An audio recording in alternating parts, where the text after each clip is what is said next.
sans qu'on y prenne garde, le monde a changé. Des sentiments vieux de plusieurs siècles disparaissaient en quelques mois, comme si on avait exposé à une lumière trop dure des ouvrages trop délicats. Métiers, coutumes, croyances, tout fanait à l'œil nu.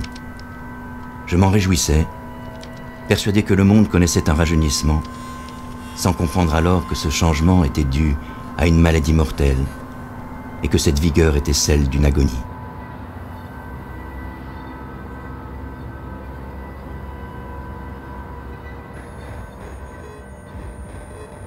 Si on regarde l'évolution des productions mondiales de fibres, on a une progression constante, on a une croissance constante de la production mondiale, toutes fibres confondues.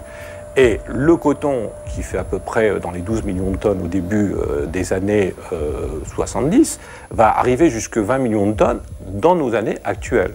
De même que pour les fibres chimiques, on était encore à quelques centaines de tonnes au début des années 60, on va arriver à rattraper cette production mondiale pour vous dire tout simplement que la filière continue à être une filière en croissance au niveau mondial.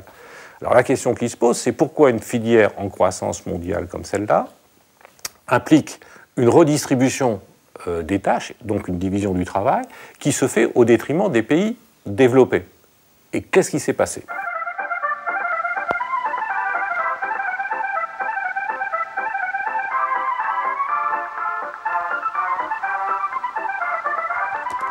Chez nous, les 30 glorieuses, la croissance, on y croyait.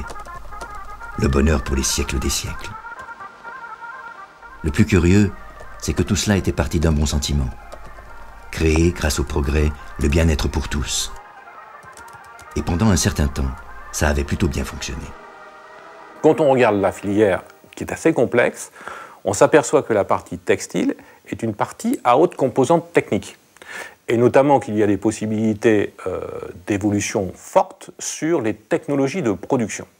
Et donc une première réponse à la concurrence des pays d'Asie va consister à moderniser très fortement toute la partie technique à haute composante technologique de la filière, c'est-à-dire la filature, le tissage, la bonneterie.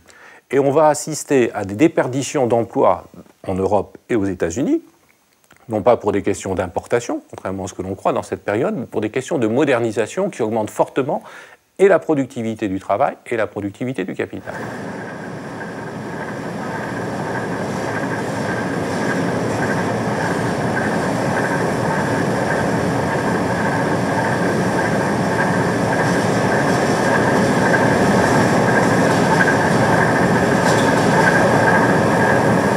La deuxième capacité d'innovation dont ont fait preuve les firmes occidentales, c'est les innovations sur les produits.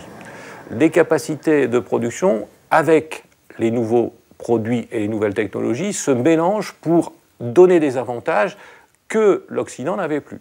Donc cette deuxième réponse, qui est une réponse d'innovation, est fortement impliquée dans les évolutions d'emploi.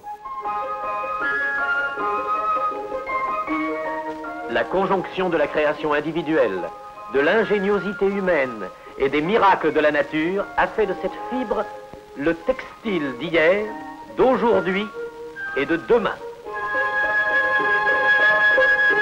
Bien évidemment, reste à l'écart une activité, mais qui est décisive et qui va expliquer le stade suivant.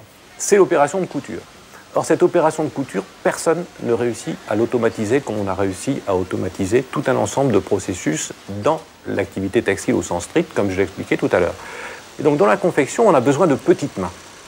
Et ces petites mains coûtent énormément en termes de temps minute. Et donc, tout l'avantage qui avait été acquis sur la partie technique en ce qui concerne le textile n'a pas pu être consolidé par les pays occidentaux sur la partie confection.